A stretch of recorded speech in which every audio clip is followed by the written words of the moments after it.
Yasin wal Qur'anil Hakim innaka laminal mursalin. Yasin adalah nama gelaran Nabi Muhammad sallallahu alaihi wasallam, dan Taha juga adalah nama gelaran bagi Rasulullah sallallahu alaihi wasallam. Telah tergantung di arasy Allah Subhanahu wa taala 2000 tahun sebelum penciptaan langit dan bumi.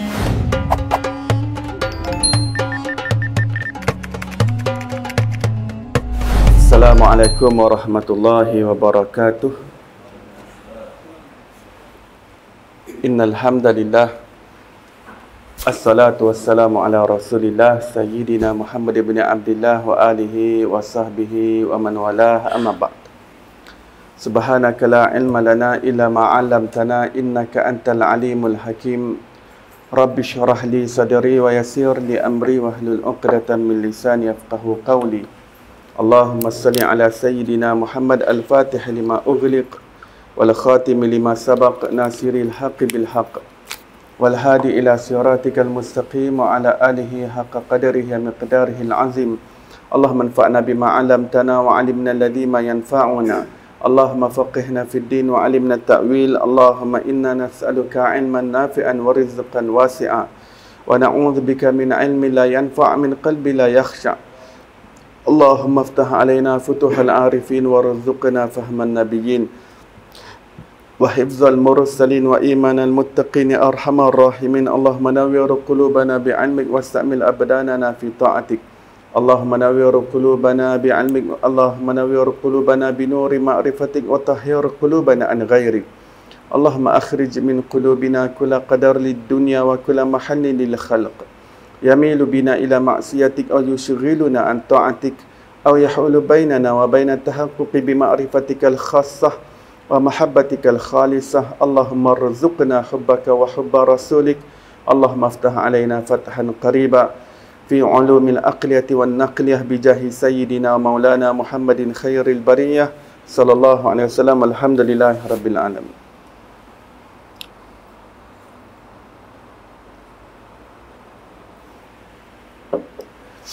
Alhamdulillah, segala puji bagi Allah Subhanahu wa taala, pencipta tujuh petala langit dan tujuh petala bumi dan segala pembendaharaan yang berada di antaranya. Selawat dan salam ke atas Nabi junjungan besar kita, kekasih kita Nabi Muhammad sallallahu alaihi wasallam, dan ke atas ahli keluarga baginda, dan ke atas para sahabatnya, dan ke atas mereka yang mengikuti jalan mereka yang terdahulu dengan cara yang terbaik sehingga hari kiamat. Alhamdulillah, ayahanda bonda muslimin muslimat yang dirahmati dan diberkati Allah SWT sekalian, syukur kita pada malam yang berbahagia ini dihimpunkan lagi di dalam majlis ilmu untuk kita sama-sama menyambung pengajian kitab Salat Seolah-olah Melihat Allah, yang ianya merupakan syarahan kepada kitab asal bahasa Arab berjudul Salatul Muqarrabin karangan Al-Habib Hasan bin Saleh Al-Bahar Al-Jufri, yang disyarahkan oleh saya sendiri.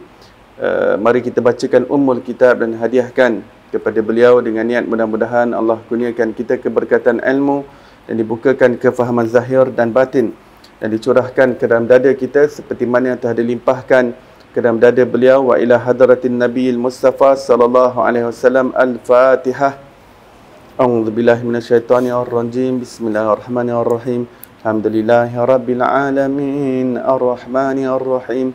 Maliki yaumiddin. Iyyaka na'budu wa iyyaka nasta'in. Ihdinas siratal mustaqim. Siratal ladzina an'amta 'alaihim ghairil maghdubi 'alaihim waladdallin. Amin. Dan Allah Ta'ala berfirman setelah menjelaskan mengenai penciptaan manusia, fatabarakallahu ahsanul khaliqin, maka maha berkat Allah sebaik-baik pencipta. Ayat ini Allah Ta'ala datangkan setelah Allah Ta'ala menceritakan tentang proses penciptaan manusia, bagaimana di dalam janin, sebagai janin dalam rahim seorang ibu. Kemudian setelah Allah ceritakan bagaimana peringkat demi peringkat dan fasa demi fasa penciptaan manusia, kemudian Allah Ta'ala memuji diri beliau yang mencipta manusia itu, ahsanul khaliqin, akulah sebaik-baik pencipta. Ini Imam Al-Qushairi rahimahullah menyatakan bahawa ayat di atas adalah dalil bahawa manusia adalah sebaik-baik makhluk Allah. Kerana Allah Ta'ala mendatangkan puji-pujian ke atas dirinya sebagai sebaik-baik pencipta setelah dia menyebutkan proses penciptaan manusia. Dan pujian yang seumpama itu tidak pernah didatangkan setelah penciptaan malaikat, syurga, arasy dan lain-lain. Allah tak pernah memuji dia dirinya sendiri sebagai sebaik-baik pencipta. Ketika Allah kata Allah tak ciptakan arasy yang mulia, Allah tak ciptakan malaikat, Allah ciptakan syurga. Tetapi apabila Allah Ta'ala ceritakan tentang dirinya yang menciptakan manusia, lalu Allah Ta'ala datangkan puji-pujian ke atas dirinya sendiri. Ahsanul khaliqin, sebaik-baik pencipta.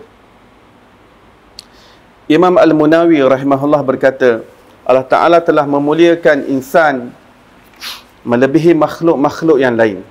Insan adalah intipati, intisari dan saripati alam, serta ditundukkan segala yang berada di langit dan di bumi untuk manusia. Dan manusia adalah khalifah yang teragung. Apabila manusia menyucikan hatinya dari kotoran dalaman dan membersihkannya dari kotoran luaran, maka manusia adalah lebih afdal dari malaikat.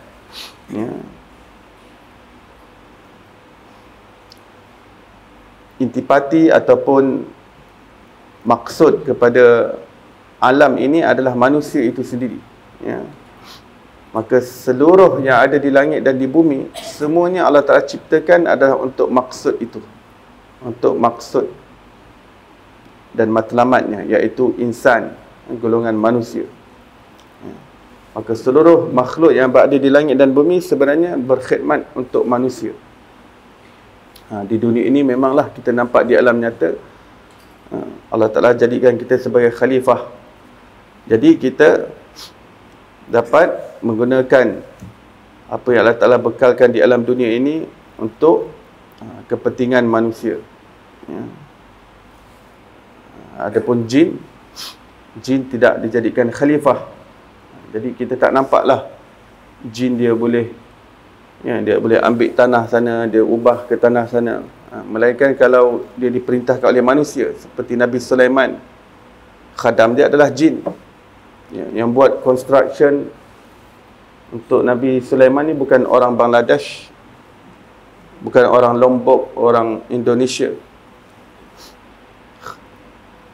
Kontraktor dia punya buruh binaan dia jin, ifrit dan sebagainya. Khadamnya jin. Kalau Nabi Sulaiman suruh, dalam Quran cerita Nabi Sulaiman ni guna jin ni untuk apa? Cari intan, permata daripada lautan. Sebab jin ni kalau dia selam, dia tak perlu scuba diving.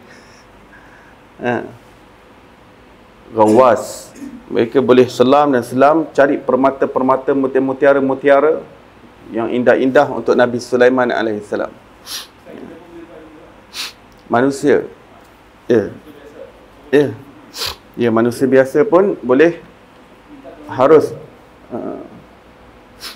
minta tolong untuk kerja-kerja yang diharuskan, menjadikan mereka sebagai khadam dengan cara ilmu yang putih, dengan cara yang putih. Maksudnya dengan cara yang syariat lah. Menggunakan mereka sebagai khadam dengan cara syariat, bukan dengan cara yang melanggar syariat.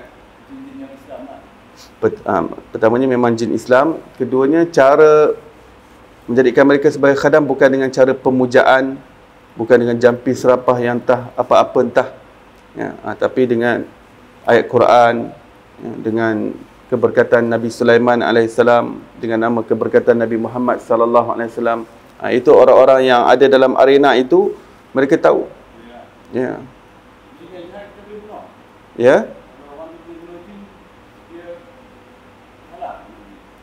Kalau jin itu menjelma jadi ular hitam, katakan, kalau dia dibunuh, dia dimaafkanlah, darah dia dimaafkan. Kalau dia mengganggu dan dia menjelma. Tapi kalau dia mengganggu daripada alam sana, seseorang yang ada guna khadam jin, dia boleh minta jin Islam dia tu berperang dengan jin-jin kafir di sana. Itu halal. Ataupun dia merasuk orang di dunia ni, Ya, dia kacau-kacau sampai orang jadi histeria, kerasukan. Ya. Kalau ada orang nak gunakan khadam jin untuk mengatasi itu perkara yang harus. Kalau tak guna khadam jin pun tak ada masalah. Ya, untuk nak melawan jin-jin sana tanpa khadam jin pun boleh lawan.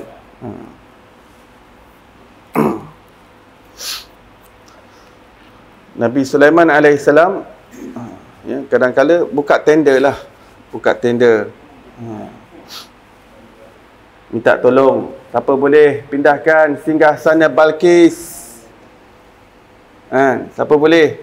Padahal Nabi Sulaiman boleh suruh angin je. Nabi Sulaiman ni, dia raja yang memerintah angin, jin, syaitan, binatang-binatang semua bawah takluk pemerintahan Nabi Sulaiman. Tapi kadang-kadang Nabi Sulaiman nak menghargailah orang-orang bawahannya ni. Jadi yang sanggup nak ambil tender tu, nak tolong Nabi Sulaiman, Ifrit. Qala ifritum minal jin. Itu diceritakan di dalam Al-Quran. Tampil Ifrit daripada kalangan jin. Saya siap sedia. Saya nak ambil tender tu. Nabi Sulaiman tanya, what's your offer? Orang ambil tender kena tanya offer. Ya? Beza dia. Jin biasa dengan jin Ifrit. Dia jin ni banyak bangsa. Ifrit ni salah satu bangsa. Ifrit satu bangsa, Bunyan satu bangsa yang cantik. Satu bangsa yang cantik yang lebih mirip dengan manusia kehidupannya, perkampungannya. Dinamakan Bunyan. Bunyan ni daripada perkataan bunyi. Bunyi dulu bahasa asal Melayu sebenarnya bunyi ni sesuatu yang tersimpan, sesuatu yang tersimpan. Jadi bunyian. Ya. Baik. Kemudian jin yang macam-macam lah. Ada jin yang berupa pepatung, ada yang berupa ular di alam sana, ada berupa naga, ada berupa kepala kambing, gurun. Jadi jin ni pun berbanyak bangsa. Yang jadi pendamping kita, yang jadi qarin. Jadi dia berbagai rupa dan bentuk. Jin ni berbagai rupa dan bentuk. Ya. Baik.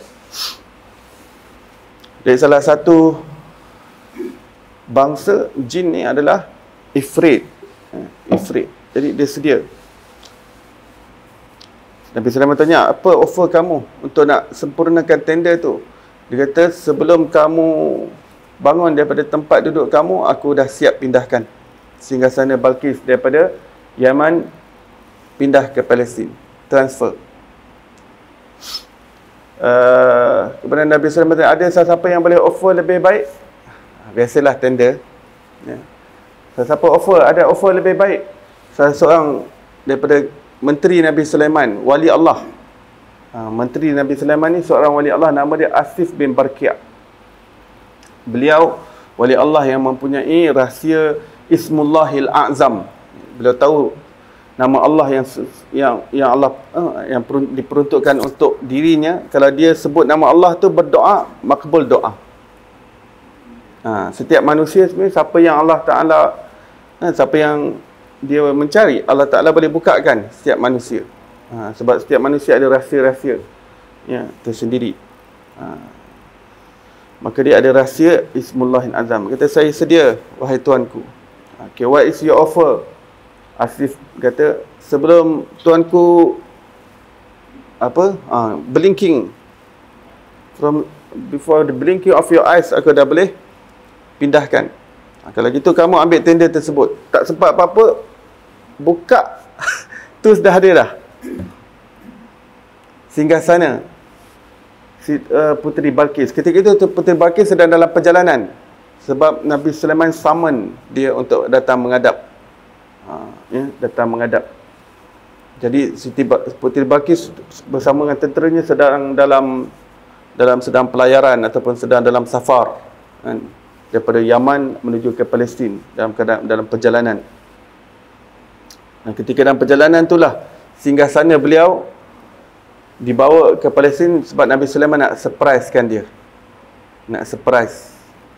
Bila Puteri Balqis sampai, Nabi Sulaiman tunjuk kawasan Masjid Al-Aqsa, kawasan dia punya temple kan, Temple of Solomon dia, istana dia, mahligai, architecture dia. Lepas tu dia tunjuk singgasana. Kenal tak singgasana ni? Macam kenal ya, tapi di mana? Macam familiar kata. Ka'annahu hu, Quran kata. Cerita ni sebenarnya cerita Quran. Nabi Sulaiman tanya, kenal tak singgasana ni? Ka'annahu hu, macam kenal. Dan akhirnya later on baru dia tahu punya itu singgasana dipindahkan, baru dia faham kerajaan Nabi Sulaiman dan dia beriman dengan Nabi Sulaiman. Dan ada riwayat menyebutkan Puteri Balqis beriman dan bernikah dengan Nabi Sulaiman alaihissalam, menjadi isteri Nabi Sulaiman. Sebab tu bila kita kata ada orang gunakan jin sebagai khadam, jangan terus sesat khurafat tahyul kan. Ya, kerana bukan semua yang guna jin sebagai khadam semuanya sesat belaka terus. Memang ada daripada sisi yang cara yang betul, cara yang putih. Ya. Bahkan ulama-ulama terdahulu pun, ya, kadang dalam ketenteraan, kadang dalam jaga ladang, mereka ada jadikan jin sebagai khadam, ya, dengan perantaraan bacaan ayat Quran untuk mengambil mereka itu dengan doa-doa yang tertentu. Bila diambil dengan cara yang putih, maka dia tak jadi saka. Tapi bila diambil dengan cara pemujaan, dia jadi saka. Jadi impak buruk lah. Kalau dia dah meninggal, nanti dikacau anak keturunan dia. Saka, dia jadi saka. Daripada perkataan pusaka. Jin tu dipusakai oleh anak cucu cicit.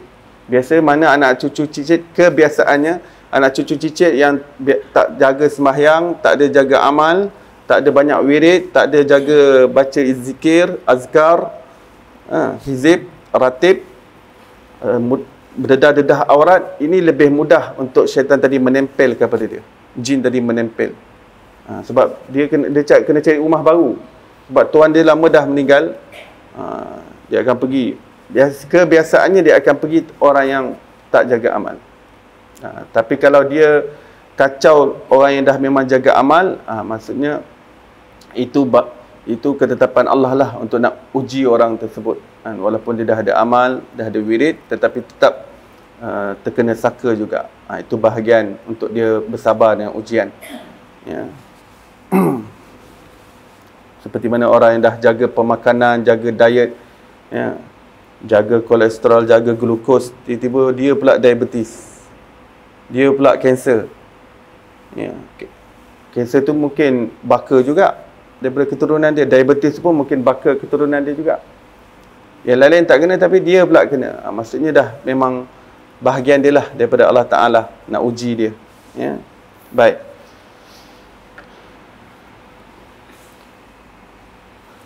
Dan semua malaikat-malaikat pun, walaupun mereka tak ada di alam ini, mereka di alam tinggi, tapi tetap mereka berkhidmat kepada manusia, ya, daripada segi banyak perkara lah, banyak perkara.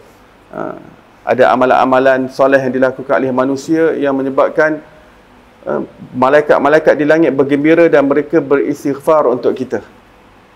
Ya. Contohnya orang yang berpuasa, katakan. Orang yang berpuasa di bulan Ramadan ataupun orang yang menuntut ilmu. Ini adalah amalan-amalan yang disukai oleh para malaikat. Yang malaikat yang berada di seluruh langit mendoakan keberkatan dan kerahmatan kepada orang yang menuntut ilmu agama. Ya. Sebab mereka reda sangat dengan orang yang menuntut ilmu agama. Sebab itulah maksudnya di dunia ni kamu patut belajar ilmu agama. Jadi kalau kamu luangkan masa kamu untuk belajar ilmu agama, sebelum nak keluar rumah lagi, malaikat dah siap-siap hampar malaikat, hampar sayap dah, siap-siap. Manusia berjalan di atas sayap-sayap malaikat sepanjang dia menuntut ilmu sampai dia balik ke rumah dia. Tak kira dia menuntut ilmu tu madrasah ke, ma'had ke, pesantren ke, darul ulum ke, sekolah agama ke, masjid ke, surau ke, mana-mana tempat kuliah, yang penting dia menuntut ilmu. Malaikat dah hamparkan sayap siap-siap. Dan malaikat-malaikat nanti ada yang menyeru untuk bersama dengan orang-orang yang menuntut ilmu agama ni, untuk mereka memanggil untuk malaikat tadi bertindih di alam yang tinggi, dimensi yang tinggi, sampai tindihan malaikat tadi mencecah ke arasy Allah Subhanahu Wa Taala yang ketujuh. Maksudnya melepasi setiap langit semua dapat maklumat setiap nama yang hadir dalam majlis tersebut. Sebab ianya berangkai ni, kita nampak majlis ke atas muka bumi di dunia ni, tetapi ianya ada kesinambungan sehingga ke arasy ilahi.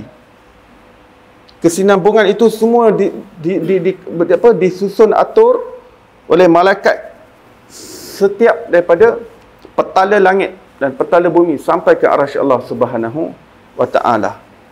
Ya. Maksudnya mereka ni memang Allah ciptakan semua, semua makhluk langit dan di bumi, baik dalam lautan pun. Tadi saya cerita malaikat. Ikan pun, jangankan malaikat, ikan pun reda dengan orang-orang yang berpuasa di bulan Ramadan dan juga orang-orang yang menuntut ilmu. Hadis Nabi SAW mengatakan, orang-orang yang menuntut ilmu, ikan-ikan di lautan memohon istighfar, memohon ampun kepada orang-orang yang menuntut ilmu. Juga ikan-ikan di lautan memohon istighfar untuk orang-orang yang berpuasa di bulan Ramadan. Berapa banyak ikan dalam lautan? Ikan bilis dia berapa banyak? Ikan siakap, ikan senohong, ikan buntal, ikan gelama, ikan duri. Sama ada pantun tu. Banyak sikit dia jenis ikan. Ya. Shark. Ya.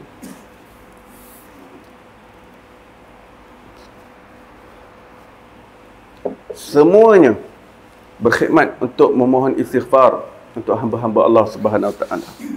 Ya. Dalam kalangan manusia pula, Allah Ta'ala mengistimewakan para nabi berbanding yang lain. Selanjutnya mengistimewakan para rasul melebihi kedudukan nabi-nabi. Kemudian Allah Ta'ala memilih 5 rasul ulul azmi sebagai rasul yang tertinggi kedudukannya. Dan akhirnya pada kemuncak keistimewaan, Allah Ta'ala memilih seorang penghulu rasul daripada kalangan rasul ulul azmi yang dikhususkan kepadanya dengan rahsia keistimewaan untuk menjadi penghulu alam.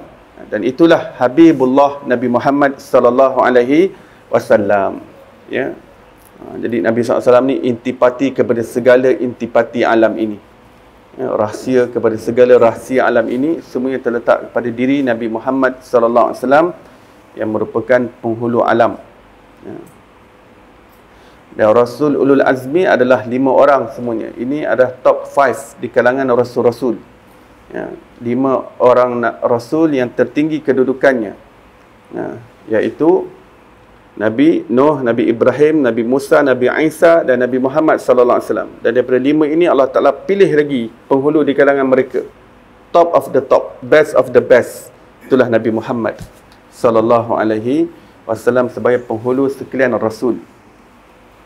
Maka golongan manusia dimuliakan Allah Ta'ala kerana Allah menciptakan kekasihnya dari kalangan manusia, iaitu Nabi SAW. Ya. Baginda SAW adalah merupakan Rasul mutlak, yakni utusan Allah yang paling utama. Manakala Rasul-Rasul yang lain adalah berperanan sebagai naib kepada Nabi Muhammad SAW. Baginda SAW telah bersabda, aku adalah penghulu bagi sekalian alam. Baginda bersabda, ana sayyidul alamin. Allah ciptakan aku sebagai penghulu kepada sekalian alam. Baginda adalah rahmat buat sekalian alam, sekaligus baginda adalah penghulu sekalian alam. Dan sungguh pun Nabi SAW di dunia ini diutus sebagai yang terakhir, ya. Akan tetapi baginda lah penghulu Rasul. Kerana apa? Kerana seluruh Nabi-Nabi yang terdahulu mereka menjadi naib kepada Rasulullah sallallahu alaihi wasallam. Sebab tu Rasul diutus sebagai yang terakhir. Jadi yang datang sebelum baginda mereka bertindak sebagai naib, ya, bertindak sebagai naib sebelum munculnya penghulu kepada seluruh rasul yang akan melengkapkan seluruh ajaran agama yang dibawa oleh nabi-nabi yang terdahulu. Ya, ajaran agama dah dibawa sejak Nabi Adam. Kemudian dibawa kemudian oleh 124,000 nabi. 124,000 nabi yang ditutup oleh Nabi Muhammad sallallahu alaihi wasallam. Di seluruh ajaran agama yang dibawa oleh 124,000 nabi ni, semua mereka pun mengarah ajaran agama mereka ke arah yang akan disempurnakan nanti oleh Nabi Muhammad sallallahu alaihi wasallam. Sebab tu dalam surah Ali Imran Allah Ta'ala menceritakan perjanjian yang termeterai antara roh-roh para nabi dengan Allah Ta'ala sebelum mereka diutus ke dunia ini, di alam roh, ya, bahawa mereka mestilah menjadi pembantu Rasulullah sallallahu alaihi wasallam. Ya, dalam apa jua keadaan mereka hendaklah bersumpah dengan Allah untuk membantu Rasulullah Nabi Muhammad sallallahu alaihi wasallam. Ya. Jadi setiap nabi-nabi yang datang dalam era yang berbeza-beza, yang dihantar pada umat-umat yang terdahulu, maka mereka adalah naib, penolong dan pembantu pada Rasulullah sallallahu alaihi wasallam yang datang kemudian. Jadi di samping mereka membawa manusia kepada mentauhidkan Allah, umat-umat yang terdahulu juga akan diberitahu oleh nabi mereka tentang kedatangan Rasulullah sallallahu alaihi wasallam. Setiap nabi, Nabi Adam, dan sejak Nabi Adam dah aware dah. Ini nabi yang bukan saja nabi, manusia yang pertama yang turun ke planet bumi ini. Dah aware dah kedatangan Rasulullah SAW. Cuma sebab Nabi Isa adalah nabi yang terakhir sebelum munculnya Rasulullah, Nabi Isa adalah orang yang paling banyaklah untuk membawa busyara ataupun glad tidings, membawa berita gembira yang nabi yang menjadi penutup segala kerasulan dah nak tiba, ya, dah nak hampir tiba.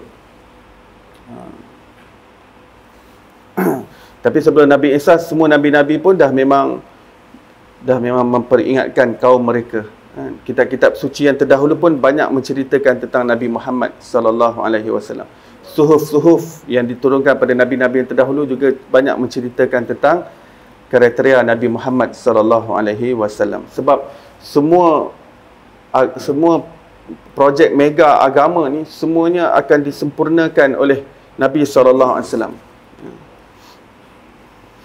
Al-Habib Hasan bin Saleh Al-Bahar rahimahullah menyatakan bahawa oleh kerana Nabi Muhammad sallallahu alaihi wasallam adalah rahmat buat sekalian alam, maka makna utusan Allah bagi Rasulullah sallallahu alaihi wasallam mempunyai dua makna.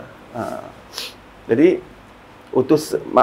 perkataan utusan Allah untuk Nabi Muhammad sallallahu alaihi wasallam mempunyai hakikat yang berbeza berbanding nabi-nabi yang lain. Walaupun nabi-nabi yang lain pun utusan Allah juga, tetapi pada hakikatnya nabi-nabi yang lain adalah penolong kepada utusan Allah. Kerana utusan Allah yang mutlak adalah Nabi Muhammad sallallahu alaihi wasallam.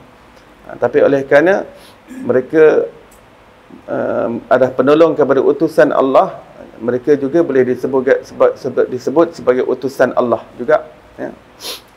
Sebenarnya pada hakikatnya ulama hakikat memanggil rasul-rasul juga dengan sebutan utusan kepada utusan Allah, ya.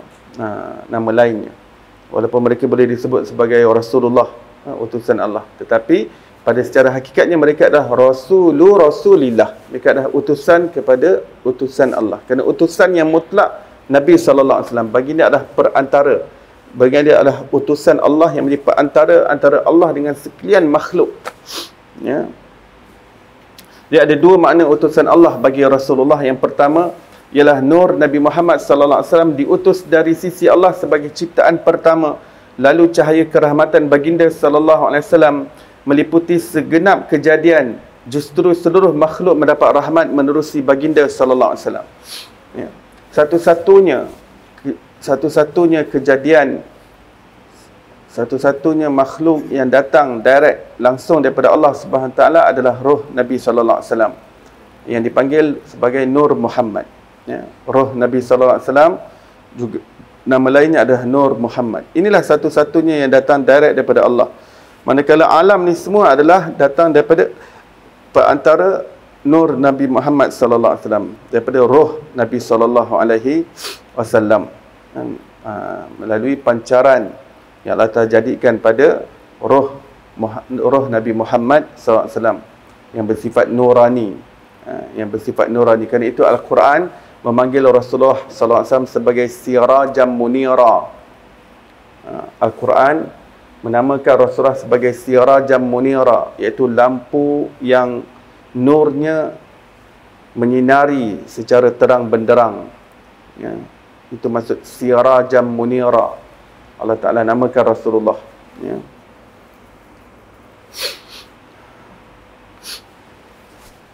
Selain daripada roh Rasulullah, tak ada siapa yang datang direct secara langsung daripada Allah Subhanahu wa Ta'ala tanpa perantara. Tetapi semua memang datang daripada Allah. Semua datang daripada Allah. Cuma ada yang datang dengan perantara, ada yang datang tanpa perantara. Yang datang tanpa perantara hanya roh Nabi sallallahu alaihi wasallam.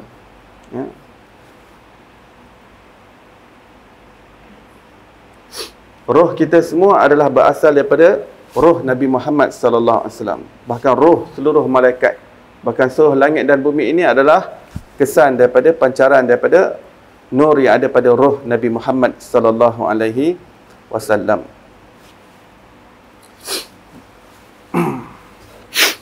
Allah jadikan alam ini sistemnya berperantara, ya. Ada perantara. Tanpa Allah Ta'ala berhajat kepada perantara itu. Cuma Allah jadikan perantara itu sebagai sistem yang melambangkan keindahan, keagungan dan kehebatan kerajaan Allah Subhanahu Wa Ta'ala. Contohnya, untuk jadikan kita, Allah tak perlukan mak bapak kita sebagai perantara. Ya. Allah tak perlukan mak bapak kita. Allah boleh jadikan kita terus, ya, tanpa mak bapak. Ya. Tapi mak bapak kita tu sebagai perantara. Dan mak bapak kita tu pun tak datang direct daripada Allah. Dia ada perantara. Ya. Siapa mak bapak dia? Jadi nanti sampai kepada Nabi Adam. Dan Nabi Adam, ya, nanti saya akan bawakan perkataan-perkataan ulama. Ya. Hatta Nabi Adam itu sendiri pun datang berasal daripada roh Nabi Muhammad sallallahu alaihi wasallam. Daripada pancaran yang ada pada nur Muhammad, iaitu roh Nabi Muhammad sallallahu alaihi wasallam.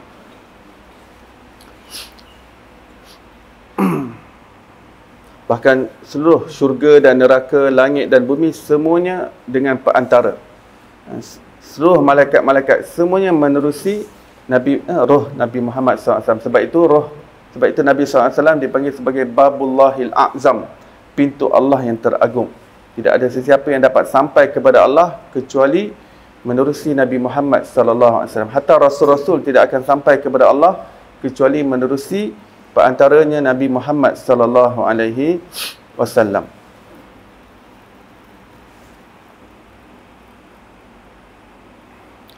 Dan makna kedua ialah perutusan baginda menjadi Nabi ke dunia sebagai rahmat yang membawa petunjuk buat umat manusia. Ya, yang dilahirkan di Mekah tu membawa wahyu untuk memberi petunjuk, pedoman kepada manusia, kepada agama Allah Subhanahu Wa Taala. Tapi bukanlah bagi dia menjadi Nabi ketika di Mekah, ya.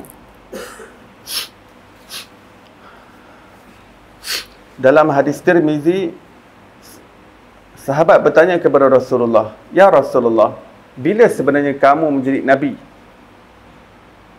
Bila sebenarnya kamu mula menjadi Nabi?" Agaknya, kalau kita ditanya apa jawapan agaknya? Kalau bila Nabi mula jadi Nabi? Jawapan kita mungkin ketika umur 40 tahun di Gua Hira. Sebenarnya itu pertabalan di dunia. Nabi Muhammad dah pun jadi Nabi sebelum tu lagi. Yang 40 tu secara rasmi di dunia ni, pertabalan untuk mula membawa wahyu Allah, bawa agama. Tapi baginda SAW sebagai Nabi bukan bermula di dunia ini, tetapi sebelum alam dunia ni lagi, sejak di alam roh. Mata kunta nabiyan, sahabat bertanya, jadi bila kamu mula menjadi Nabi ya Rasulullah? Rasulullah SAW menjawab, aku telah menjadi Nabi sebelum Nabi Adam wujud sebagai manusia lagi. Sebelum Nabi Adam wujud sebagai manusia, aku dah pun menjadi Nabi. Itu hadis tu masyhur lah, ya. Masyhur. Aku telah menjadi Nabi ketika Adam masih tercampak di tanah. Maksudnya belum terjadi apa-apa lagi. Di riwayat yang lain, aku dah kuntu nabiyyan wa Adamu munjadidun fi tinatih, wa fi riwayatin ukhra kuntu nabiyyan wa Adamu bainal ma'i wat tin. ataupun baina ruhi wal jasad. Aku dah pun menjadi nabi ketika Nabi Adam masih antara air dan tanah. Masih belum ada form manusia lagi. Ya. Rasul dah pun terlebih dahulu menjadi nabi. Kerana itu ulama kata hadis itu menunjukkan bahawa kewujudan Rasulullah SAW adalah terlebih dahulu ada sebelum adanya jasad Nabi Adam alaihissalam. Ya, roh Nabi SAW sudah wujud.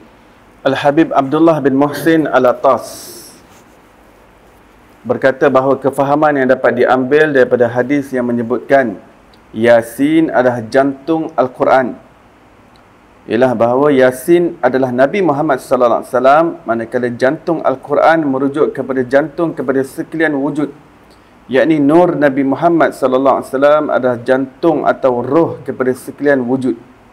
Qadhi Iyad rahimahullah menyebutkan bahawa Yasin adalah bermaksud Ya Muhammad, dan Allah Ta'ala telah bersumpah dengan nama Yasin 2000 tahun sebelum langit dan bumi tercipta, iaitu Yasin dan Toha, kedua-dua nama itu telah tergantung di arasy Allah Subhanahu Wa Ta'ala 2000 tahun sebelum penciptaan langit dan bumi. Dan kenapa Allah Ta'ala gantung Yasin di situ? Kerana Allah sebutkan di arasy itu Yasin wal Qur'anil Hakim innaka laminal mursalin. Yasin adalah nama gelaran Nabi Muhammad sallallahu alaihi wasallam, dan Toha juga adalah nama gelaran bagi Rasulullah sallallahu alaihi wasallam. Salamullah ala Yasin, salamullah ala Toha. Kedua itu nama Rasulullah SAW, dan kedua itu sudah ada tertera di arasy Allah SWT. Yasin, dan demi Quran yang hakim, sesungguhnya engkau wahai kekasihku Muhammad adalah daripada kalangan mursalin, daripada kalangan utusan-utusan Allah Subhanahu Taala.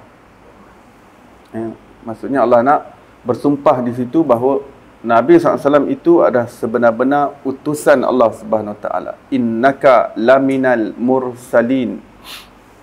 Taha ma anzalna alaikal qur'ana litashqa illa tadhkiratan liman yakhsha. Taha juga nama Rasulullah, dan surah Taha itu juga tergantung di arasy Allah 2000 tahun sebelum penciptaan langit dan bumi. Betapa mulianya Nabi kita. Ya. Namanya telah dikenali di langit yang tinggi sebelum terciptanya langit dan bumi. Namanya telah dikenali di atas arasy sebelum langit dan bumi tercipta. Nabi SAW bukan calang-calang, bukan orang-orang biasa. Ya. Orang yang tak kenal hakikat Nabi Muhammad SAW, dia merasakan Nabi SAW ni hanyalah manusia biasa, sebagai postman begitu saja, yang bawa utusan, dan dia dah pun bagi utusan dia. Kemudian dia dah pergi, dah mati, dah tak ada apa-apa. Bagi dia Nabi SAW ni macam orang kampung Arab, kemudian Allah Ta'ala pilih jadi utusan. Jadi kita ada kena mengena dengan dia ketika dia jadi utusan Allah, menyampaikan agama. Setelah dia mati, kita dah tak ada apa-apa. Begitu dilayaninya penghulu Rasul yang sebelum kejadiannya di alam dunia ini, seluruh langit dan bumi sudah mengenai Rasulullah sallallahu alaihi wasallam.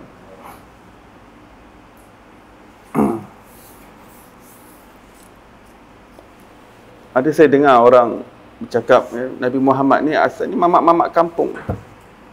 Mamak-mamak kampung asalnya. Macam mamak-mamak yang lain. Ya.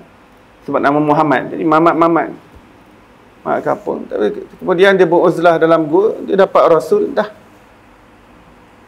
dia punya bahagian jadi utusan, dia dah sampaikan mesej Tuhan pada kita. Dah sekarang dia dah mati, dah tak ada apa-apa. Manusia mati, dia pun mati dah. Tak ada. Begitu dilayaninya penghulu Rasul. Satu-satunya manusia yang dapat menembusi Sidratul Muntaha. Hatta malaikat Jibril AS tak pernah tembus Sidratul Muntaha. Sepanjang hidup malaikat Jibril, sejak daripada awal penciptaan sampailah kiamat, malaikat Jibril tak pernah melihat Allah Subhanahu Taala. Hanya Nabi SAW diizinkan untuk berjumpa dengan Allah. Itu kedudukan Nabi SAW. Sampai Sidratul Muntaha je malaikat Jibril stop di situ. Kerana next Perjalanan hanya untuk Rasulullah SAW diistimewakan. Bagaimana boleh mamak-mamak kampung? Sahabat bertanya pada Nabi, bila kamu menjadi Nabi? Aku dah menjadi Nabi sebelum Nabi Adam ada lagi. Daripada mana idea datang mamak-mamak kampung? Inna lillahi wa inna ilaihi raji'un. Imam Syafi'i rahimahullah berkata, tidak terhasil kepada kita satu nikmat pun, sama ada yang zahir maupun yang batin, yang dengan nikmat tersebut kita telah mendapat bahagian, keuntungan di dalam agama dan dunia, ataupun kita dijauhkan dengan sebabnya dari segala perkara yang tidak baik di dalam perkara agama dan dunia, ataupun di dalam salah satu dari keduanya, melainkan Rasulullah sallallahu alaihi wasallam adalah sebab dan punca keberhasilannya. Ini Imam Syafi'i sebutkan dalam awal kitabnya Ar-Risalah. Imam Syafi'i nak terangkan tentang betapa pentingnya kewujudan Rasulullah sallallahu alaihi wasallam itu. Kata ada Rasulullah sallallahu alaihi wasallam, kita tak rasa apa-apa pun nikmat agama, nikmat dunia di alam ni. Wujud pun kita tak bau apa-apa. Kita tak menghidu sebarang kewujudan pun kalau bukan kerana Rasulullah sallallahu alaihi wasallam. Telah berkata Imam Sanusi rahimahullah. Imam Sanusi adalah ulama akidah, ya. Beliau berkata, dan Allah Ta'ala dengan kurniaannya telah menjadikan Nabi Muhammad sallallahu alaihi wasallam sebagai pintu teragung di dunia dan di akhirat. Dan demi kerana bagindalah Allah Ta'ala mewujudkan kesempurnaan ciptaannya baik di dunia maupun di akhirat, sama ada yang berada di alam tinggi maupun di alam rendah. Baginda SAW lah pintu yang teragung. Hatta nanti di hari akhirat kita semua menghadap Allah Subhanahu Wa Ta'ala dan kita dibangkitkan. Di pada mahsyar itu ada nabi-nabi, ada rasul-rasul, ada wali-wali Allah Subhanahu Wa Ta'ala, ya. Dan kita perlu menghadap Allah untuk dihakimi, diadili di dalam mahkamah ilahi. Kita dah bukan di alam dunia ni lagi. Kita dah di alam akhirat. Kita akan dihadapkan di neraca mizan yang hakimnya adalah ahkamul hakimin, Allah Ta'ala sendiri. Pada ketika itu, adakah kita minta tolong terus daripada Allah Subhanahu Wa Ta'ala? Sedang kita menghadap Allah, adakah kita minta tolong terus daripada Allah Subhanahu Wa Ta'ala? Adakah wali-wali Allah semua minta tolong terus daripada Allah di pada mahsyar? Adakah nabi-nabi dan rasul-rasul semuanya minta tolong terus direct daripada Allah Subhanahu Wa Ta'ala? Seluruh nabi-nabi dan rasul, seluruh wali Allah, seluruh manusia mencari siapa untuk minta tolong pada ketika itu? Wa iyyaka nasta'in, hanya kepada Allah kita minta pertolongan. Hanya kepada Allah kita minta pertolongan. Tetapi di hari akhirat Allah akan zahirkan pertolongan daripada Allah SWT datang dengan berkat orang-orang yang Allah Ta'ala tinggikan kedudukannya di sisi Allah Subhanahu Wa Ta'ala. Seluruh Nabi-Nabi dan Rasul semuanya sepakat yang kita kena cari Nabi Muhammad SAW, kita minta tolong daripada dia. Kenapa mereka tak minta tolong terus daripada Allah Subhanahu Wa Ta'ala? Sebab Allah dah tetapkan sistem alam ni, kamu perlu mencari pintunya. Pintu yang teragung di sisi Allah Subhanahu Wa Ta'ala. Wasilah yang teragung di sisi Allah Subhanahu Wa Ta'ala. Maka manusia semua pakat-pakat cari Nabi sallallahu alaihi wasallam bersama dengan rasul-rasul. Mula-mula manusia mula mencari nabi-nabi yang lain. Nabi Adam, Nabi Nuh, Nabi Ibrahim. Mereka semua kata tak, kita semua sepakat kena cari Nabi Muhammad. Kami pun tak tahu lepas ke tak lepas. Kami nak minta tolong terus daripada Allah. Itu bukan makam kami. Yang boleh minta tolong direct daripada Allah, Nabi sallallahu alaihi wasallam. Kamu nak minta tolong, cari Nabi Muhammad sallallahu alaihi wasallam. Bila manusia dan nabi-nabi mula jumpa Rasulullah sallallahu alaihi wasallam, Rasul kata, "Ya, aku orangnya. Aku yang boleh bercakap direct dengan Allah Subhanahu Taala." Ya. Itu Babullahil Azam. Nabi sallallahu alaihi wasallam adalah pintu yang teragung untuk seseorang itu sampai kepada Allah Subhanahu Taala. Kerana itu penting, ya, untuk kita benar-benar memahami signifikan kecintaan kepada Rasulullah sallallahu alaihi wasallam dan peranan yang besar Rasulullah sallallahu alaihi wasallam dalam kehidupan kita. Betapa pentingnya untuk kita kenal baginda sallallahu alaihi wasallam. Betapa bahagianya apabila kita dibukakan Allah untuk mengenali hakikat diri Nabi Muhammad sallallahu alaihi wasallam. Baik, sampai di situ insya-Allah. Perkataan Imam Sanusi banyak lagi, yang disebutkan tentang hakikat Nabi sallallahu alaihi wasallam kita sambung pada pengajian yang akan datang insya-Allah. Mudah-mudahan Allah Taala tuangkan cahaya ma'rifatullah dalam jiwa kita, Allah Taala bersihkan hati kita daripada segala sesuatu selain Allah Subhanahu Wa Taala, dan penuhi hati kita dengan kebesaran, keagungan, jalal, jamal dan kamal Allah Subhanahu Wa Taala. Moga Allah kurniakan kita kesudahan hidup yang baik dan jauhkan kita daripada kesudahan yang buruk. Wassallallahu ala sayyidina Muhammadin wa ala alihi wasallam. Walhamdulillahi rabbil alamin.